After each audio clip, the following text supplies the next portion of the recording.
አሰብ ላይ የኢትዮጵያ መንግስት ፖርት ገነባ፣ ኤርፖርት ገነባ፣ መንገድ ገነባ፣ ሪፋይነሪ ገነባ እና ተጋጨን።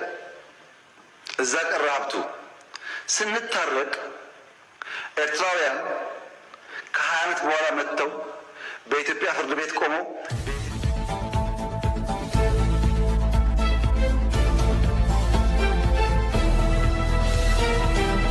ሰላም ጤና ይስጥልን እንደምን አላችሁ ውድ አድማጭ ተከታታዮቻችን። ዛሬም አዳዲስ ቪዲዮዎችን አዳዲስ መረጃዎችን ይዘን ቀርበንላችኋል። ጤና ይስጥልን በድጋሚ እንደምን አላችሁ ውድ አድማጭ ተከታታዮቻችን። ዛሬስ ምን አለ? ሁሌ አጀንዳ እየተሰጠን ሁሌ አጀንዳዎች ከዱርዬ ስብስብ ሁሌ ይፈልቃሉ።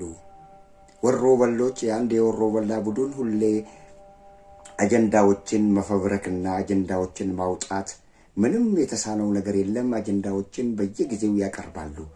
በእነዛ አጀንዳዎችን ደግሞ ህዝብ ይዞ በህዝብና በህዝብ መካከል ለምሳሌ የድንበር አካባቢ ላይ ያሉ በሁለት ጎረቤት አገሮች ላይ ያሉ በክልል ደረጃ ያሉ እንደዛ አይነት አጀንዳዎችን እጅግ በጣም አወዛጋቢና አነጋጋሪ የሆኑ አጀንዳዎችን በየጊዜው ያቀርቡና እንደ ቫይረስ ወደ ህዝቡ ይወረውሩታል።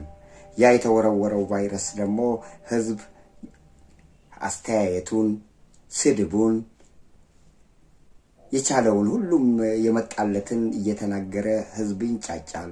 እነሱ ግን ያንን የቤት ስራ ለህዝብ ረጅተው ስራቸውን ይሰራሉ፣ እድሜያቸውንም ያራዝማሉ። በእንደዚህ አይነት ሁኔታ ቀጥለዋል።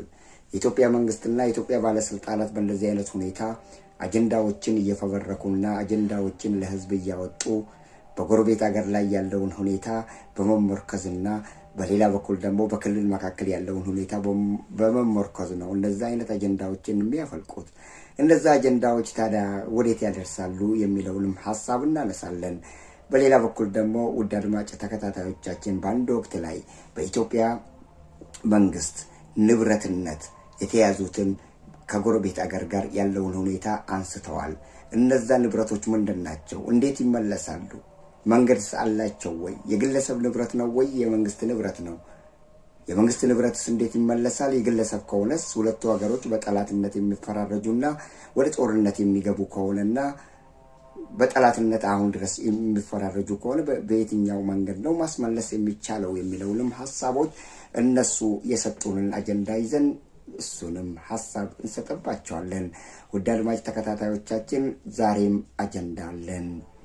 አጀንዳው ከኛ አይደለም፣ የመጣውም ከስብስቦቹ ነው፣ ከ4 ኪሎ ስብስቦች። ውድ አድማጭ ተከታታዮቻችን እነዛ አጀንዳዎች ምንድናቸው የሚለውና ሌሎች ጉዳዮችንም በአንድነት አቀነባብረን እንነግራችኋለን።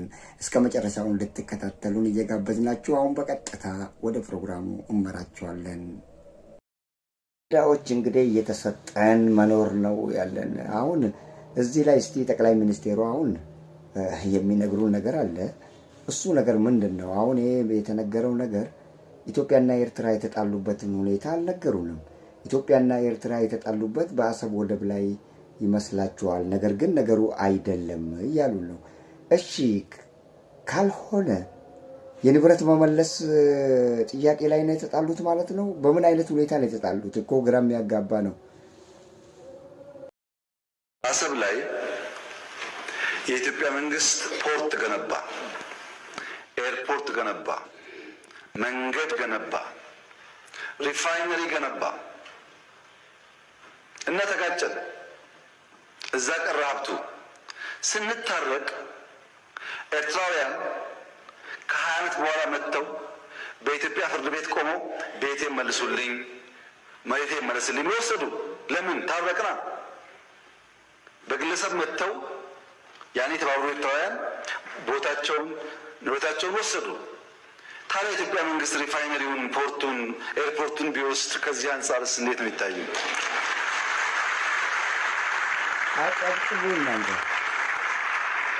እኛ ስጡን ብቻ አላልንም። እኛም ጋር ያጠፋውን ይቅርታ አድርጉ።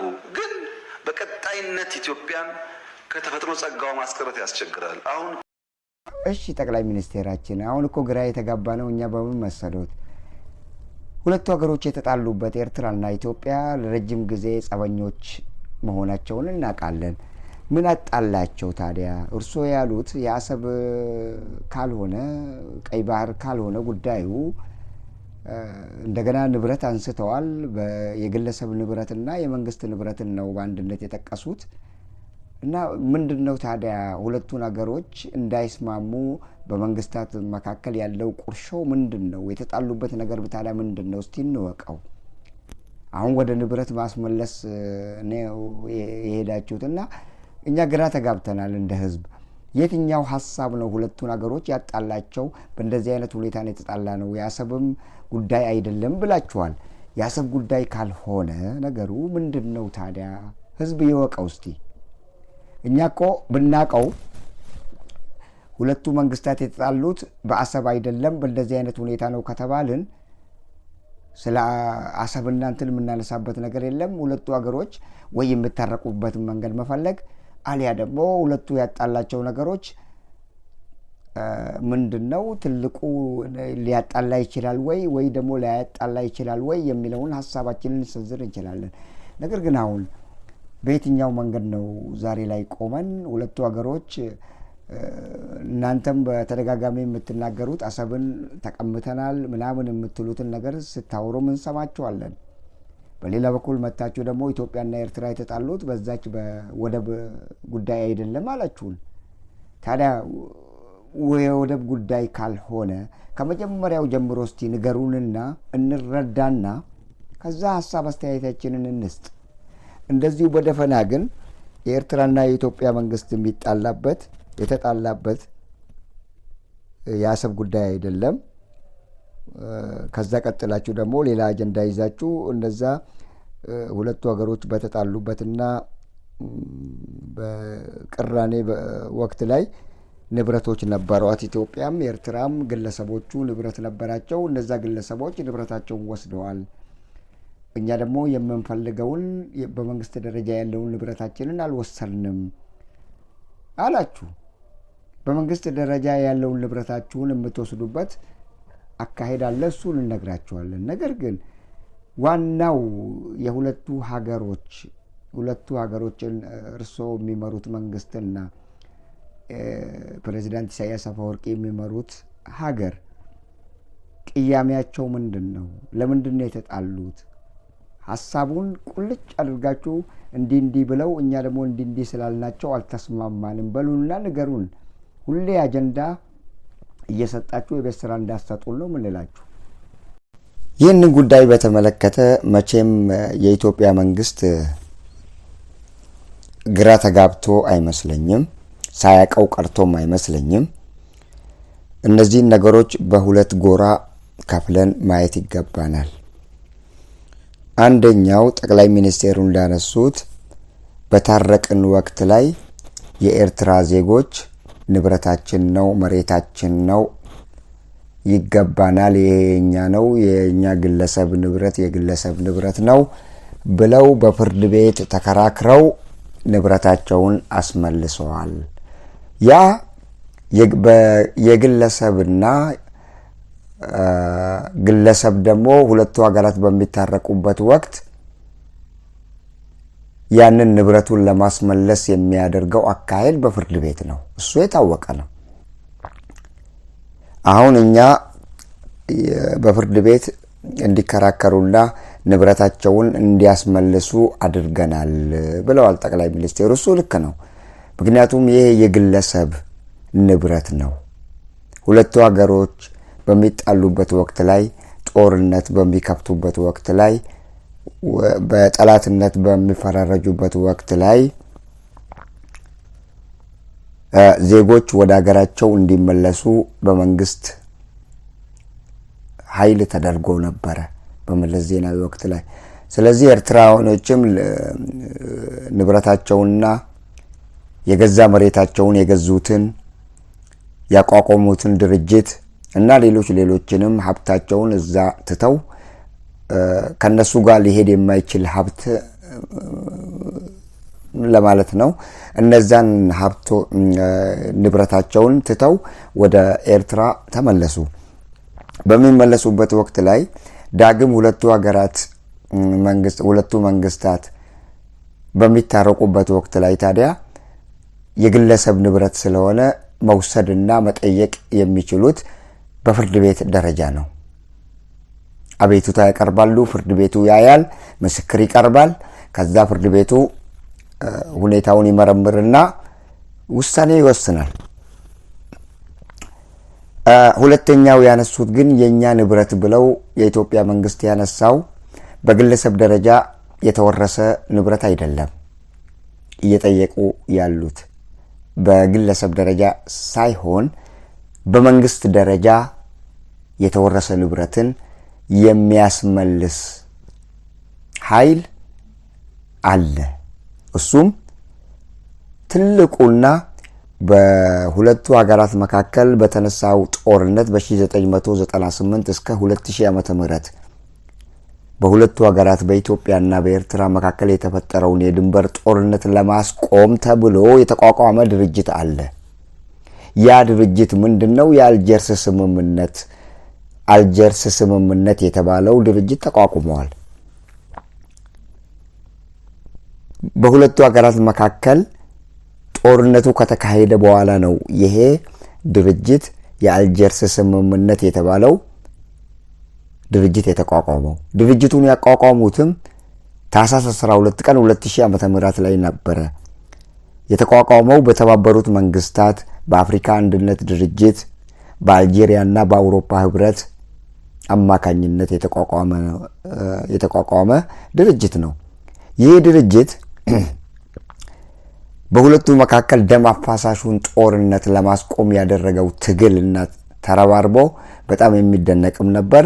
ጦርነቱን በዘላቂነት ለማስቆም ያደረጉት ጥረትም ተሳክቶላቸው ጦርነቱን በሁለቱ መካከል በኢትዮጵያና በኤርትራ መካከል ያለውን ጦርነት ሊያስቆሙ ችለዋል።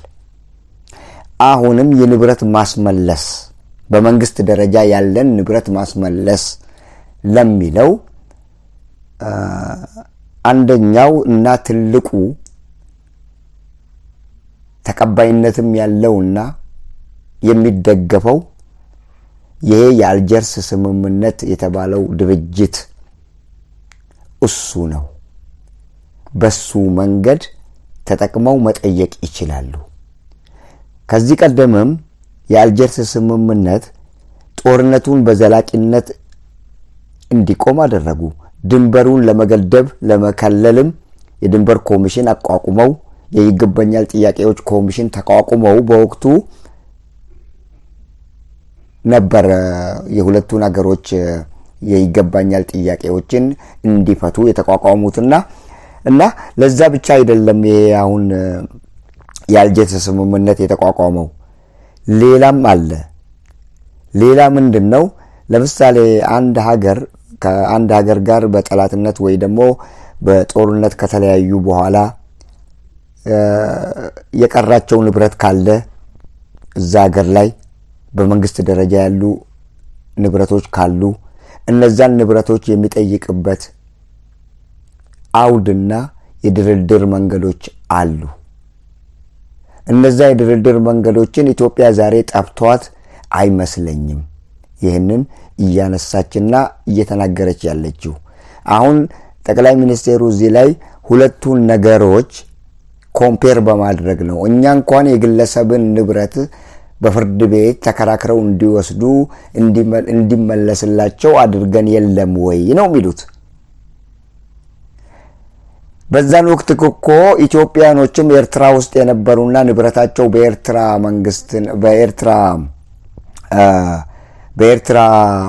በኤርትራ ውስጥ እያሉ ንብረታቸውን ትተው ወደ ኢትዮጵያ የተፈናቀሉ ካሉ እኮ የግለሰብ ንብረት ስለሆነ ያንን ንብረታቸውን እኮ ልክ ኤርትራኖች ኢትዮጵያ ፍርድ ቤት ቆመው እንደጠየቁና ንብረታቸውን እንዳስመለሱ እኮ የኢትዮጵያ በኤርትራ ላይ የተወሰደባቸው ንብረትም ካለ እኮ በዛው አይነት መንገድ ኤርትራ ፍርድ ቤት ቀርበው ንብረታቸውን ማስመለስ ይችላሉ። ታዲያ አሁን ጠቅላይ ሚኒስቴሩ ሁለቱ የማይገናኙ ነገሮችን አገናኙ። አንድ የግለሰብ ነው፣ ሁለተኛ ደግሞ በመንግስት ደረጃ የተቋቋመ ትልቅ ድርጅትን ነው፣ ትልቅ ንብረትን ነው እያሉ ያሉት። ስለዚህ እንደዚህ አይነት ከባድ የሆኑ በሁለት መንግስታት መካከል ያሉ ነገሮችን ለመፍታት በመንግስት ደረጃ የተቋቋመው ንብረት ከሆነ የጋራ ይገባኛል ጥያቄ ኮሚሽን ማቋቋም ይችላሉ። ያም አልጀርስ ነው። አንደኛው አልጀርስን ኢትዮጵያ ይገባኛል የምትላቸውን ነገሮች ለአልጀርስ ስምምነት የተቋቋመው ድርጅት ለዛ ማመልከቻውን አስገብታ ከዛ በኋላ መጠየቅ ትችላለች። ከዛ በኋላ ደግሞ ኮሚሽን ይቋቋማል። ይህ የሚቋቋመው ኮሚሽን ጊዜያዊ ፍርድ ቤት ይመሰረትና በመንግስት ንብረት የማስመለስ ሁኔታ ላይ ለሚደርሰው ኪሳራ፣ ጉዳት ወይንም የጉዳት ይገባኛል ጥያቄዎችን ለማስተናገድ ይቻላል። በዛ በኩል መጠየቅ ይችላሉ።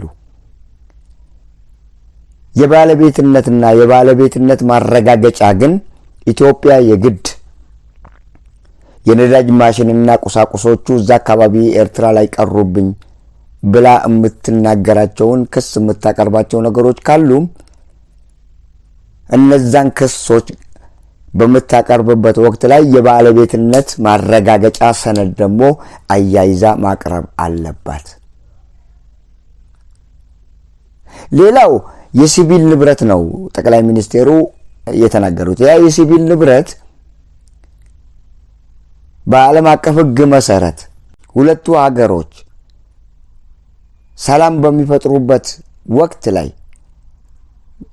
በዛች ሀገር ፍርድ ቤት ቆመው ንብረታቸውን የማስመለስ መብት አላቸው ይላል። ስለዚህ ኢትዮጵያ የተለያዩ መንገዶችን በመጠቀም ያንን የአልጀርሱን የሰላም ስምምነት በመጠቀም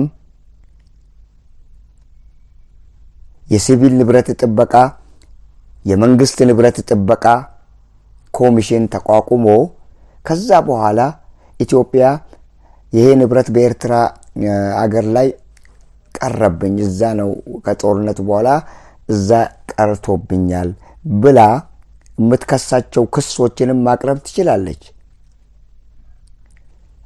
እንደዚሁ ግን በደፈናው በየእንትኑ መናገር፣ በየፓርላማው መናገር ምንም አይነት ፋይዳም የለውም። ይሄ መንገዱ ጠፍቷቸውም አይመስለኝም። እኔ ይመስለኛል የኢትዮጵያ መንግስት መንገዱ ጠፍቷቸው የሚናገሩም አይመስለኝም። በሌላ በኩል ደግሞ እስቲ አንድ ነገር እናንሳ። በታረቁ ጊዜ ጠቅላይ ሚኒስትር አብይ አህመድና ፕሬዝዳንት ኢሳያስ አፈወርቂ በታረቁ ጊዜ እንዳውም ወደ አልጀርስ ኮሚሽን መሄዱ ለምን አስፈለገ? እንዳውም በታረቁ ጊዜ ኤርትራኖች ንብረታቸውን ሲያስመልሱ የኢትዮጵያ ህልምና የኢትዮጵያ ምኞት አሰብ ወደብ ላይ አሰብን እንዳለ ማግኘት ስለሆነ ነው እንጂ ያንን ጥያቄ ያላነሱት። በዛን ወቅት ላይ ጥያቄውን ቢያነሱ የኤርትራ መንግስት ውሰዱ ይላቸው ነበረ። ያ ያረጀ ማሽን ነው። በ90ዎቹ የነበረ ማሽን፣ በ80ዎቹ የተገዛ ማሽን ዛሬ ላይ መጥቶ ለኢትዮጵያ ምንም አይጠቅማትም። ሪፋይነሪ ማሽን ነው። ሪፋይነሪ ማሽን ዛሬ ኢትዮጵያ ወስዳው ብታመጣውም it is old time በጣም አሁን ይሰራል አይሰራም መስራትና ለመስራቱ ራሱ የሚያውቅ ሰው የለም። እና በእንደዚህ አይነት ሁኔታ ኢትዮጵያ መጠየቅ ነበረባት። ይሄንን ደግሞ የኢትዮጵያ መንግስት አጥቶት አይመስለኝም። አውቆ ነገር ለመቀስቀስ ነገር ለማንሳት ካልሆነ በስተቀር ሁለቱ ሀገሮች በሚታረቁበት ወቅት ላይ ንብረታቸውን ለማስመለስ ፍላጎት ቢኖራቸው ኖሮ ወዲያውኑ ማስመለስ ይችሉ ነበር። ምክንያቱም በዚህ በኩል የሲቪል ንብረት ከኤርትራኖች የተወረሰው በአዲስ አበባ ፍርድ ቤት እንዲመለስላቸው ተደርጓል። ስለዚህ የሁለቱ ሀገራት ስምምነቱ ደግሞ አሁን በጠነከረበት ወቅት ላይ እንዳውም በመንግስት ደረጃ የቀሩ ንብረቶች ፍርድ ቤት አያስፈልጋቸውም። ብቻ 3 ሽማግሌዎች ቀርበው በእንደዛ 3 ሸምጋይ አገሮች እና ዩናይትድ የተባበሩት ኤኤዩ የተባለው ኢጋድ የተባለው እሱና የተባበሩት መንግስታት ባሉበት በዳኝነት ቆመው ንብረትን ወስደው ወደ ሀገር ተመልሰዋል። ንብረቶችንስ የት ሊያረጓቸው ነው? አሁን እንደ ጠቅላይ ሚኒስትር አብይ አህመድ እነዛ ሪፋይነሪዎች የተገነቡት በዛ በአሰብ ወደብ ላይ ነው። ኢትዮጵያ ወደብ የላትም። እነዛ ማሽኖች ያረጁና ያፈጁ ናቸው። ወደ ኢትዮጵያ ቢያመጧቸው የት ነው የሚተክሏቸው? አባይ ግድብ ላይ ነው የሚተከለው ሪፋይነሪው ወደብ ላይ ተተክሎ የነበረው እና አሁን ላይ ለምንድን ነው ይህንን ጥያቄ ሊያነሱስ ያስፈለገበት ምክንያቱ ምንድን ነው የሚለውን ብንጠይቅ ምንም መልስ የምናገኘው መልስ የለም። ወደቡን ካጣን ንብረታችንን መመለስ ነው ወይስ ምንድን ነው ጥያቄው? ያንን ጥያቄ ደግሞ ለመመለስ የዓለም አቀፍ ሕግ አለ። በዓለም አቀፍ ደረጃ እንዴት መጠየቅ እንደሚቻል በተለይ ከ1998 እስከ 2000 በኢትዮጵያና በኤርትራ መካከል በተደረገው ጦርነት ምክንያት የተቋቋመው ዋናው አለ የአልጀርስ ስምምነት። ያንን የአልጀርስ ስምምነት በመጠቀም መጠየቅ ይቻላል። ያ ካልሆነ ደግሞ የዓለም አቀፍ ሕግን ተከትሎ መሄድ ይቻላል። የዓለም አቀፍ ሕግን ተከትሎ መሄድ እንዴት ነው? የይገባኛል ጥያቄ ሕጋዊ መሰረቶች አሉ። ኢትዮጵያ ጥያቄዎቿን በተለያዩ የዓለም አቀፍ የሕግ መሪዎች ላይ ልትመሰረት ትችላለች። በዓለም አቀፍ ሕግ መሰረት አንድ መንግስት በአፈሩ ላይ ያለውን የውጭ ሀገር ንብረት ለመጠበቅ ኃላፊነት አለበት ይላል። ኤርትራ መሳሪያዎቹን ያለ ካሳ ብትይዝ መውረስ ተብሎ የሚባል ነገር የለም። ግን ካሳ ይገባኛል፣ በጦርነቱ ዳሜጅ የተደረጉብኝ ንብረቶች አሉና ለካሳ ወስጃለሁ ማለት ግን ትችላለች። ያ ካልሆነ ግን የአልጀርስ ስምምነት አለ። የሰላም ስምምነት ዋናው የአልጀርስ ስምምነት የሰላም ስምምነት ቢሆንም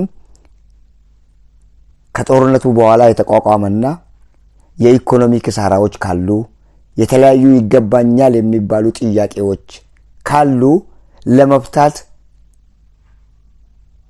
የተደራጀ ድርጅት ነው።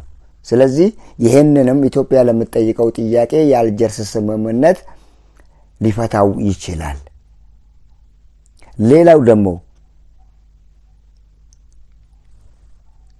የዓለም አቀፍ ገላጋይ ዳኝነት ፍርድ ቤት ደግሞ አለ፣ ፒሲኤ የተባለው።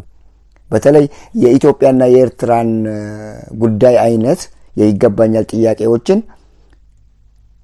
የሚፈታ ኮሚሽን አቋቁሞ ሊፈታ የሚችል ድርጅት ነው።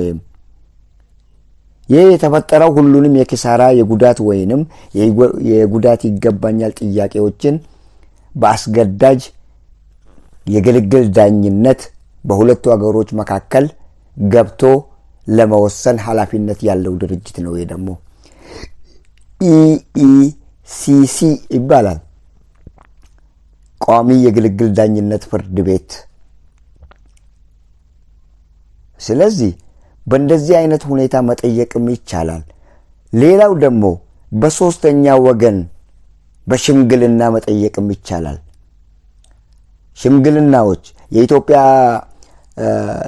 የአፍሪካ ህብረት ኤዩ የተባለው የተባበሩት መንግስታት ዩናይትድ ኔሽን እነዚህን ድርጅቶች በመጠቀም እዛ ኤርትራ ላይ ቀረብን የሚሉ ንብረቶቻቸውን ማስመለስ ወይንም ለመደራደር እንደ ገለልተኛ አማላጅ ሆነው እነዚህ አካላት በሁለቱ መንግስታት መካከል የንብረት ማስመለስ ኮሚሽን አቋቁመው በሽምግልና ሊዳኙ ይችላሉ። ሌላው ደግሞ በዲፕሎማሲያዊ ግንኙነት ብዙውን ጊዜ እነዚህ የቆዩ ሀብቶች ሲሆን ሰላም በሰፈነበት ወቅት ላይ ድርድር ይደረግና ኢትዮጵያ ያላትን ንብረቷን ኤርትራም ያላትን በመንግስት ደረጃ ያሉትን ንብረቶች መጠየቅ ሁለቱም አካላት ይችላሉ። ስለዚህ ዛሬ ላይ ኢትዮጵያ መቼም ይህንን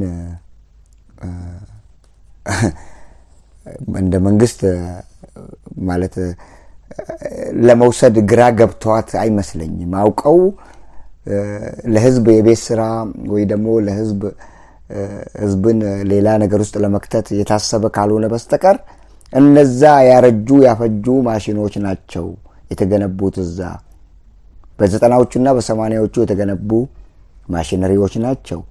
ዛሬ ቢመጡም ለኢትዮጵያ ምን እንደሚሰሩለት እኔ እንጃ። ወይ አባይ ግድብ ላይ ማሽኖቹን አያቆሙ እና ምን ሊያረጉበት ነው? የሚፈልጉትስ ከሆነ ያኔ ከኤርትራ ጋር ሰላም ስምምነት ማንም የሰላም ስምምነት ዳኝነት በሌለበት አብይ በራሱ ተነሳሽነት ከኤርትራው ፕሬዝዳንት ጋር በታረቁ ወቅት ላይ እነዚህ ንብረቶችን እንፈልጋቸዋለን፣ ክቡር ኢሳያስ አፈወርቂ ንብረቶቻችን የህዝብ ንብረቶች ስለሆኑ ወደ አገራችን ይመለሱ ማለት ይችሉ ነበር። ያንን ሳይሉ ግን ዛሬ ላይ ሁለቱ አገሮች ዳግም ተቃርኖ ውስጥ ጦርነት ውስጥ ወደ ጦርነት ለመግባት እየዳዱ ባሉበት ሁኔታ ላይ ይሄንን ትላንት እዛ የቀረውን ማሽነሪዎችና እነዚህ የመንግስት ንብረቶችን መመለስ በሚለው በፓርላማ ላይ ቀርበው መናገር፣ ፓርላማው ማጨብጨብ እኔ እሱ እንትን አይመስለኝም። ይሄ ጆክ ነው። ጆክ ካልሆነ በስተቀር ይሄ እስቲ አሁን ለፓርላማው ተናግረው ፓርላማው አጨበጨበ፣ መልሱ ጭብጨባ ሆነ። ከውስጣቸው በእንደዚህ አይነት ሁኔታ ነው መጠየቅ የሚቻለው። ስለዚህ አግባብ ባለው በህጋዊ መንገድ ህግን በተከተለ መንገድ እንጠይቅ ብሎ የተናገረና ያስረዳቸው ያለ አይመስለኝም። በጭብጨባ ነው ያለቀው። ጭብጨባ ደግሞ ልክ ኖት ለማለት ነው፣ ዩ አር ራይት ለማለት ነው። ስለዚህ ልክ ኖት በምን አይነት መንገድ ነው ልክ ኖት? በጦርነት ነው የሚመለሰው? በዲፕሎማሲያዊ መንገድ ነው ወይስ በየትኛው አካሄድ ነው እነዚህ ንብረቶች ኢትዮጵያ ይገቡኛል ብላ የምትናገራቸው የኢትዮጵያ ንብረት የሆኑ ንብረቶችና ኢትዮጵያ እንደምታነሳቸው እዛ የቀሩት ንብረቶች ማሽነሪዎችና ሌሎችም ቁሳቁሶችና ንብረቶች ዛሬ ላይ በምን አይነት ሁኔታ ነው ማስመለስ የምንችለው ብለው መወያየት ነበረባቸው እንጂ በፓርላማው አንስተው መልስ የማይሰጥበት በጭብጨባ ብቻ አው ልክ ኖት ለማለት ድጋፍ ማሰባሰቢያ ካልሆነ በስተቀር መንገዱ ጠፍቷቸው ዘዴው ጠፍቷቸው አይመስለኝም። ይሄ ለኛም የቤት ስራ ለኢትዮጵያ ህዝብም ሌላ የቤት ስራ ካልሆነ በስተቀር አሰብን ካጣን ማሽነሪዎችን መመለስ የሚባል ከሆነ ደግሞ የዓለም አቀፍ ዳኝነት አለ፣ ገላጋይ ዳኞች አሉ። እነዚህ ቅድም የጠቀስናቸው በዛ ሁኔታ ተጠቅመው መውሰድና ንብረታቸውን ጭነው ወደ ሀገራቸው መመለስ ይችላሉ። የኤርትራ መንግስትም ለደረሰብኝ ኪሳራ እኔ በካሳነት ይዤዋለሁ ካለ ደግሞ የወደመውን ንብረት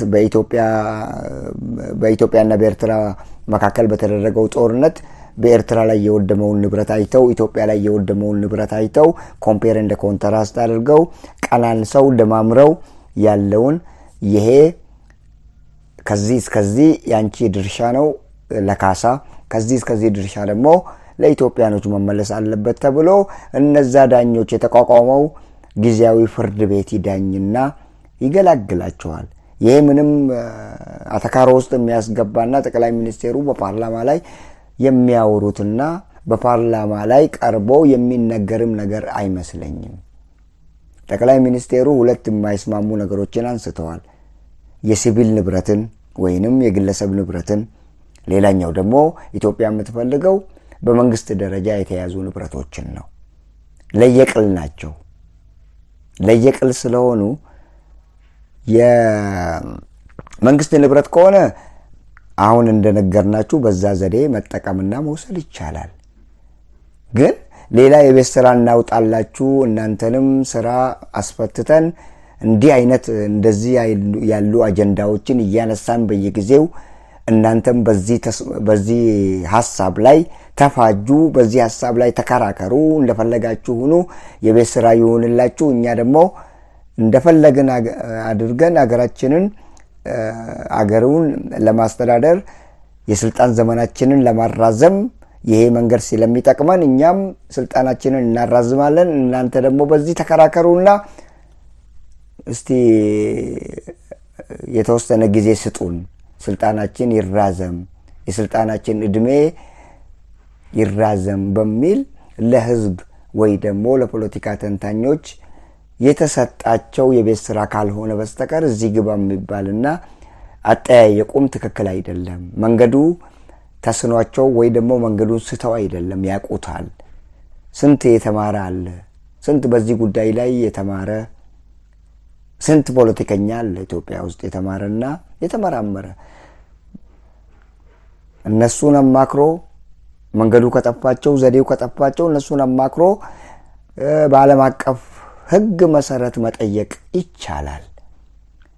ታዲያ ለኛ የቤት ስራ እየሰጣችሁ እናንተም ግራ የተጋባችሁ እየመሰላችሁ ለኛ የቤት ስራ የምትሰጡበት ምክንያት የለም ነው የምንለው። ውድ አድማጭ ተከታታዮቻችን ወደ ሌላ ፕሮግራም እንሻገራለን። ይሄ ሁሉ ጊዜ እንደዚህ አይነት የቤት ስራዎችን እንደዚህ አይነት ሁለት የሚቃረኑ ነገሮችን አምጥተው ወይ ደግሞ የኢትዮጵያ ህዝብ የሚፈልገውን ነገር የኢትዮጵያ ህዝብ አሰብን ማግኘት ይፈልጋል። አዎ አሰብን ሳይሆን የኢትዮጵያ መንግስት የኢትዮጵያ ህዝብ የሚፈልገው አንድ ፖርት ቢያገኝና ኤኒ ፖርት የፈለገውን ፖርት ይሁን የጅቡቲ ፖርት ይሁን የሶማሊያ ፖርት ይሁን ፖርት ብቻ ወደብ አግኝቶ ዛሬ ላይ በዛ ወደብ ተጠቅሞ አገሪቷን ለማሳደግ ህዝብ ይፈልጋል። ምክንያቱም ኢኮኖሚው ስለሚያድግለት ያለ ቀረጥ ሁሉ ነገር ስለሚገባለት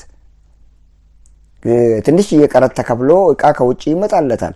ስለዚህ ከባድ የሆኑ እቃዎች እንደ መኪና እና ሌሎች የማሽነሪ የሆኑ በዛ ተጓጉዞ ይመጣላቸዋል።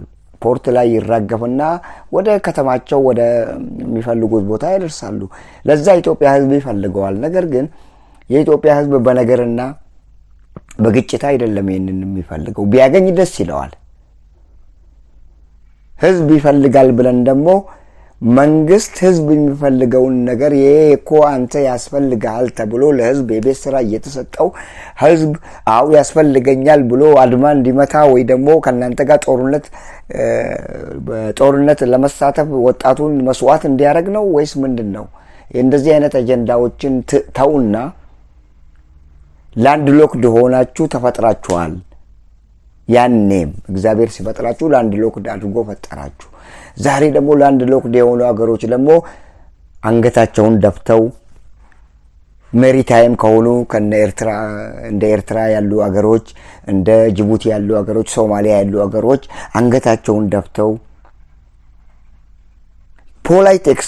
በፖላይት ኤክስፕሬሽን እባክዎን እንረዳዳ እንደጋብረን ብሎ በዲፕሎማሲያዊ መንገድ በሰለጠነ መንገድ ጠይቆ ማግኘት ይቻላል። በክራይም ከሆነ ቀንሱልንና ዋጋው ትንሽ ስለተወደደብን ይሄን ያህል ከፍለን እንጠቀም፣ ከዚህ እስከዚህ ድረስ ከዚህ አመት እስከዚህኛው አመት ድረስ እባካችሁን ተብሎ ያው ምንድነው የሚፈልገው ፖላይት ኤክስፕሬሽን እና አቀራረብ ይፈልጋል።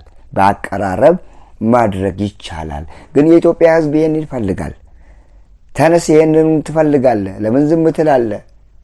ከመንግስት ጎን ቆም ለማለት ካልታሰበና ይሄ ነገር ለኢትዮጵያ ህዝብ እንደ የቤት ስራ የሚሰጠው ካልሆነ በስተቀር ይሄ አሁን ምንም እንትን የሚፈልግ ነገር አይደለም። የዓለም አቀፍ ዲፕሎማሲያዊ መንገድ አለ ህግን በተመለከተ። ያንን አገላብጡና መጻፍ አንብቡና ከፈለጋችሁ በፈለጋችሁበት መንገድ ያንን ያረጀውን ማሽነሪ እንፈልጋለን የምትሉ ከሆነ ጭናችሁ እዛ ወደባችሁ ላይ እዛ ምንድነው ግድባችሁ ላይ እዛ አስቀምጡት ከፈለጋችሁ እንጂ ሌላ ምንም ምንለው ነገር የለም በዚህ ጉዳይ። ውድ አድማጭ ተከታታዮቻችን ሁሌ እኮ የቤት ስራ እየወጣልን ግራ ተጋባን።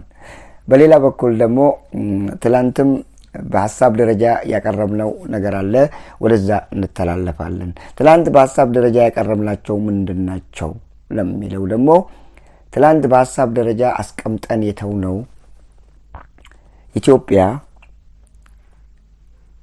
ከኤርትራ ጋር ያላት ግንኙነትን በተመለከተ ካሁን ቀደምም ብዙ ተናግረናል። አሁንም ለወደፊቱም የምንናገርበት ምክንያቶች ይመጣሉ። የሚመጣውን ከመንግስት አካላት ነው፣ ከመንግስት ባለስልጣናት ነው። እንደ የቤት ስራ ይለቀቃሉ፣ እንደ ወረርሽኝ ይለቀቁና ከጫፍ እስከ ጫፍ ይዛመታሉ። የዛኔ ሰሞነኛ ወይንም የቀኑ ዋነኛ አጀንዳ ሆነው ይቀርባሉ። በሶሻል ሚዲያ እያንዳንዱ ይጫጫል፣ ያ ይንጫጫል፣ ያም የፈለገውን ሐሳብ ይሰጣል፣ ያ ይሳደባል። በእንደዚህ አይነት ሁኔታ የኢትዮጵያ መንግስት በየጊዜው አጀንዳዎችን ሆነ ብሎ አጀንዳዎችን እያዘጋጀ እንደ ቦምብ ይወረውራል። እነዛ አጀንዳዎች ታዲያ ተንሸራሽረው በየሶሻል ሚዲያው ሌላ ገበያ፣ የቀለጠ ገበያ ያስመስሉታል።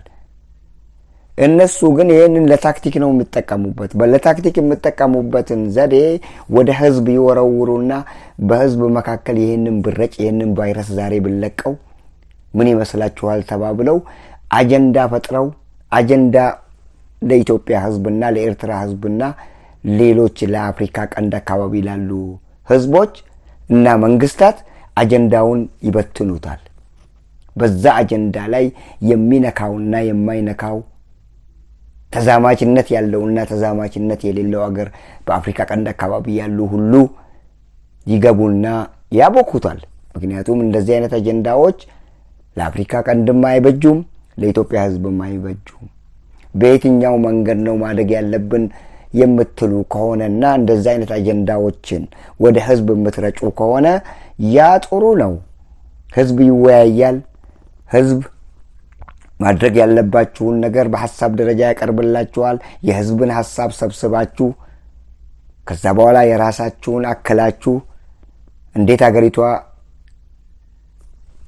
ታድጋለች በሚለው ሐሳብ ላይ ያቀረባችሁትን ሐሳብ የህዝብንም ሰብስባችሁ የራሳችሁንም አጣምራችሁ በአንድነት አድርጋችሁ ከዛ በኋላ ሚዛኑ ወደሚደፋው ሐሳብ ላይ በመመርኮዝ አገሪቷን ማሳደግ ይቻላል።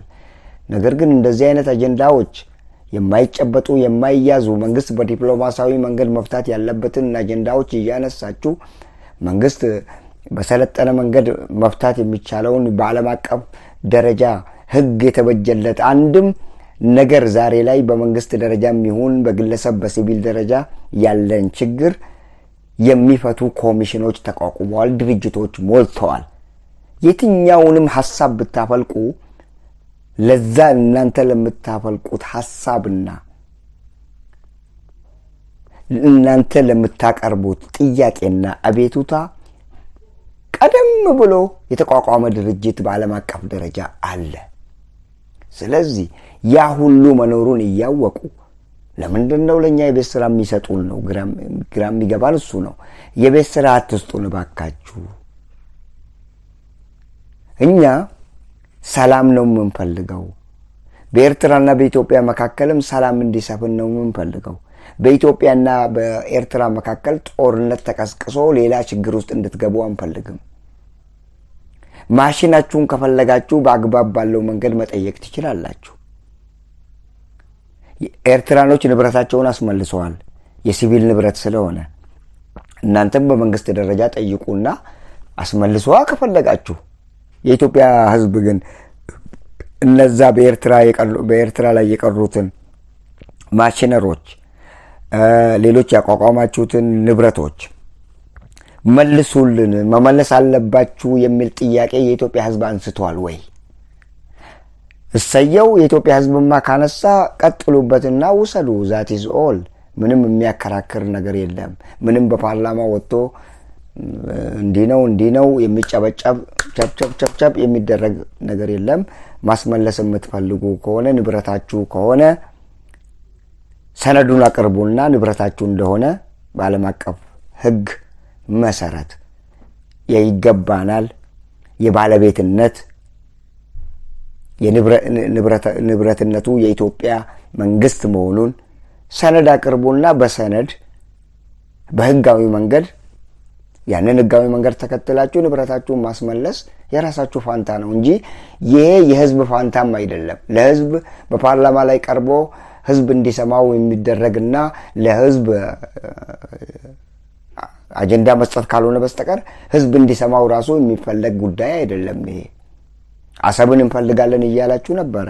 አሁን ደግሞ ወደ እቃው ወደ ንብረታችሁ ተመለሳችሁ። ንብረታችሁን ማንም አይከለክላችሁም። በዓለም አቀፉ ህግ መሰረት ሂዱና ውሰዱ ነው ምንላችሁ። ይሄ በፓርላማ ደረጃ እንኳን ቀርቦ ፓርላማው የሚያጨበጭብበትና ፓርላማው የሚያጸድቅበት ሁኔታ የለም። ፓርላማው ተስማምተዋል፣ አጨበጭበዋል። ኦኬ፣ መቅረብ አልነበረበትም፣ ቀርበዋል። በዝግ ስብሰባ ማድረግ ነበረባችሁ። ከዛ በኋላ ክሳችሁን ለዓለም አቀፉ ማህበረሰብ ማቅረብ፣ የአልጀርስ ስምምነት የተባለው ለዛ ማቅረብ ትችላላችሁ። የአልጀርስ ስምምነቱን ጉዳዩን አይቶ ጊዜያዊ ኮሚቴ አቋቁሞ ጊዜያዊ ፍርድ ቤት አቋቁሞ በሁለቱ መካከል ያለውን ንብረት አመዛዝኖ ፍርዱን መስጠት ይችላል። ንብረታችሁንም ሊያስመልስላችሁ ይችላል። ከዛ በዘለለ ግን ትላልቆቹ ደግሞ አሉ፣ በዓለም አቀፍ ደረጃ ያሉ የአንድን ሀገር ሁለት ሀገሮች በጦርነት ወቅት ላይ ሲለያዩና በመሃላቸው የሻከረ ግንኙነት ሲፈጠር የገላጋይ ዳኝነት ተብሎ የተቋቋመ አለ። በዛ ዳኝነት መሰረት ክስታችሁን አቅርባችሁ እነሱ የሚላችሁን መንገድ ተከትላችሁ ከዛ በኋላ ንብረታችሁን ወይ ማስመለስ ወይ ደግሞ እናንተ እንደምትፈልጉት ማስደረግ ትችላላችሁ። ይሄ ለኢትዮጵያ ህዝብና ለኤርትራ ህዝብ የሚሰጥ አጀንዳ ሆኖ አይመስለኝም። እንደ አጀንዳ መቅረብ ያለበት ሀሳብ አይመስለኝም። በመንግስት ደረጃ ያለን በመንግስት ደረጃ መጠየቅ አለበት። ያኔ የኤርትራኖች ንብረታቸውን ሲያስመልሱ ከኢትዮጵያ ምድር ላይ በግለሰብ የተወሰደባቸውን የሲቪል ንብረቶችን ለማስመለስ ያደረጉት ምንድነው? ህግን ተከትለው ፍርድ ቤት የኢትዮጵያ ፍርድ ቤት ቆመው መጀመሪያ ከኤርትራ ፍርድ ቤት ወረቀት ይዘው መጥተው ንብረታቸው እንደተወረሰባቸው ንብረታቸውን ትተው እንደሄዱ የንብረቱን ዝርዝር ይፋ የሚያደርጉ ሰነዶችን ከኤርትራ ፍርድ ቤት አምጥተው ኢትዮጵያ ፍርድ ቤት ላይ ቀርበው የኢትዮጵያ ፍርድ ቤት ደግሞ ነገሩ አይቶ አመዛዝኖ ይሄ ነገር ንብረታቸው መሆኑን ምስክር ቀርቦ ግራ ቀኙን ታይቶ ሐሳቡ ተንሸራሽሮ በዛ በተቋቋመው ፍርድ ቤት ላይ ከዛ ይወሰንላቸዋል። ተወስኖ ወሰዱ።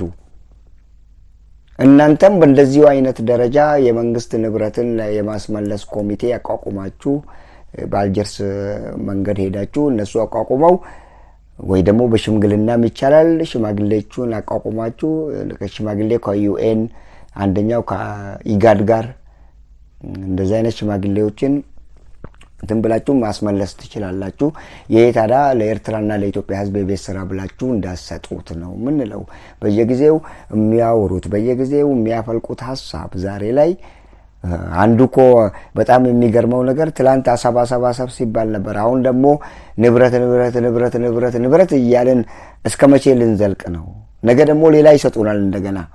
በዛ ደግሞ እንደገና ያንን ማራገብ እንጀምራለን። እኛ ሶሻል ሚዲያ ላይ የረጫችሁ ሶሻል ሚዲያ ዋና አሁንማ አገኛችሁ። ይሄ ሶሻል ሚዲያ የተባለው ከመጣ ወዲህ ሐሳባችሁን እዛ ላይ ትረጫላችሁ።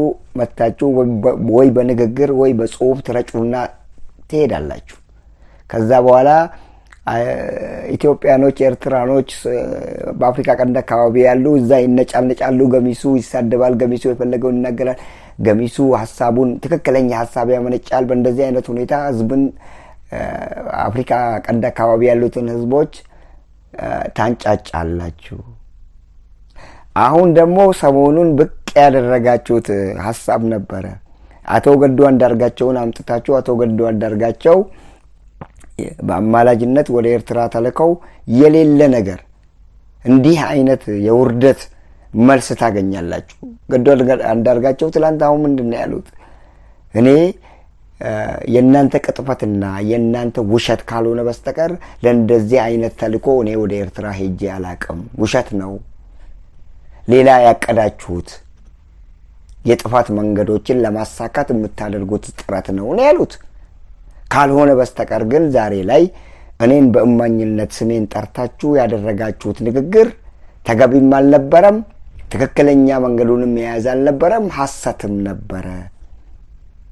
እኔ እኮ ከናንተ ይጠብቅ የነበረው ጠቅላይ ሚኒስቴሩን ጠርተው ከእርሶ ይጠብቅ የነበረው እኔ ዛሬ ላይ የተጎዱ የትግራይ ህዝቦችን የተጎዱ የአማራ ህዝቦችን የተጎዱ ሌሎች በኢትዮጵያ ክልል ያሉ እንደ ኦሮሚያ ያሉ እነዛን ህዝቦች ዛሬ እኮ ይቅርታ ትጠይቃላችሁ ብዬ ሲጠባበቅ ነበር። በተለይ በትግራይ ላይ ለተፈጸመው በደልና ወንጀልና ኢሰብአዊ ድርጊቶች ዛሬ ላይ ተጸጽታችሁ ይቅርታ አጥፍተናል ብላችሁ እኮ ወደ ይቅርታ መጠየቅ ትሄዳላችሁ ብዬ እኔ በግሌ አስብ ነበር። ነገር ግን አሁንም ከነዛ ከዚህ ቀደም ለተደረጉ ጥፋቶች ከዚህ ቀደም ለተደረጉ ጉዳቶች ከዚህ ቀደም የደረሱ በደሎች ለዛ ሳትጸጸቱ ዛሬ ደግሞ ሌላ ሁለተኛ መንገድ ሁለተኛ አካሄድ ሁለተኛ ጥፋት ዳግም ሌላ ጥፋት ለማጥፋት ሌላ መከራ በህዝብ ላይ ለመጫን የምታደርጉት መፍጨርጨር ምንም የሚያዋጣ መንገድ አይደለም። ለእንደዛ አይነት ሁኔታ እየዳዳችሁ መሆኑንም ደርሼበታለሁ ብለው ነው አቶ ገዱ አንዳርጋቸው የተናገሩት በጽሁፍ መልክ።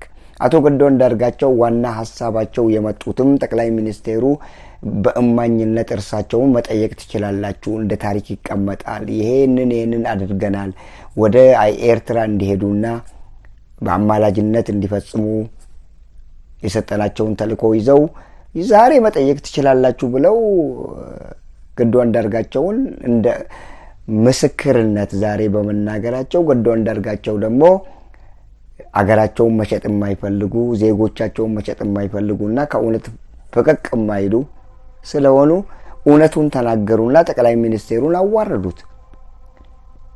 ይሄ ገዱ አንዳርጋቸው ዛሬ ወጥተው ባያዋርዷቸው ኖሮ ይሄ እሳቸው ያሉትን ሐሳብ ይዘን እንደገና መበጣበጥና በሶሻል ሚዲያ ላይ አባወራ ማንሳት ለኛ የቤት ስራ ነው። ግን ቶሎ ብለው ግን ለኛ የቤት ስራ እንዳይሆን አቶ ገዱ አንዳርጋቸውም ጠቅላይ ሚኒስቴሩ ላነሱት ጥያቄ ለህዝብ የቤት ስራ እንዳይሆን ቶሎ ብለው መልስ ሰጡበት።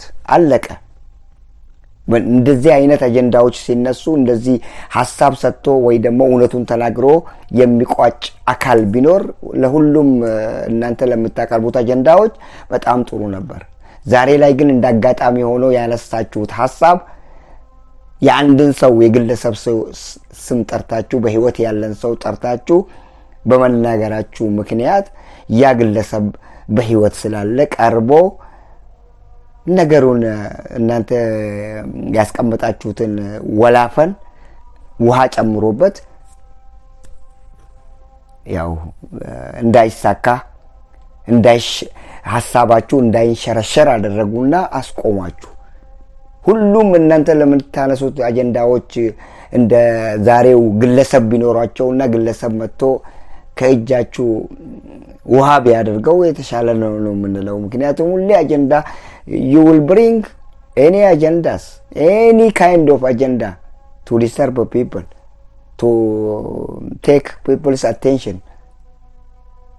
የህዝብን አቴንሽን ለመስረቅና የህዝብን አቴንሽን ለመሳብ አጀንዳ እየወረወራችሁ እንደ ፈንጂ አጀንዳ እየወረወራችሁ እንደ ቫይረስ በህዝብ መካከል ተረጩና እናንተ እዛ የቤት ስራችሁን ትሰራላችሁ። እንደገና እንዲህ አይነት ነገር አያዋጣም። መንግስት መስራት ያለበት በእድገት ላይ ነው። መንግስት መስራት ያለበት ከጎረቤቱ ጋር ያለውን ዲፕሎማሲ እንዴት ማሻሻል እንዳለበት በእንደዛ አይነት ነገሮች ላይ ነው መንግስት ሲጠመድ የምናውቀው። መንግስት የተጠመደው አሁን እድሜ በጦርነት ካላወጅኩ አንድ አካባቢ ላይ ወይ ደግሞ አንድ ክልል ላይ ጦርነት ካላወጅኩ የስልጣን እድሜ የሚረዝም ሆኖ አይታየኝም ብሎ የሚያስብ መንግስት ነው ያላችሁ። እንደዛ አይነት መንግስት ደግሞ እድሜው አጭር ነው፣ ምንም አይጠቅምም፣ ለሀገሪቷም አይጠቅምም፣ ለራሱም አይጠቅምም፣ ለዜጎቹ አይጠቅምም፣ ለጎረቤቶቹ አይጠቅምም። እንዲህ አይነት አጀንዳዎች እኛ ዛሬ ጠግበነዋል። አንፈልገውም አጀንዳዎቹ እርስ በርስ ማበጣበጥና እርስ በርስ እንድንባላ ከጎረቤት ሀገሮች ጋር እንድንወቃቀስ እንድንባላ መጥፎ ነገሮችን እንድናገርና የበለጠ በህዝብ መካከል ያለውን ለምሳሌ በኤርትራና በኢትዮጵያ ህዝብ መካከል ያለውን ግንኙነት በህዝብ መካከል ያለው ግንኙነት አሁን ድረስ ጥሩ ነው። እነዛን ህዝቦች ዳግም ሌላ ቁርሾ ውስጥ እንዲገቡ እንዲሰዳደቡ ሌላ አጀንዳ አውጥታችሁ በየጊዜው እየፈበረካችሁ የማያልቅ አጀንዳችሁን ትረጫላችሁ።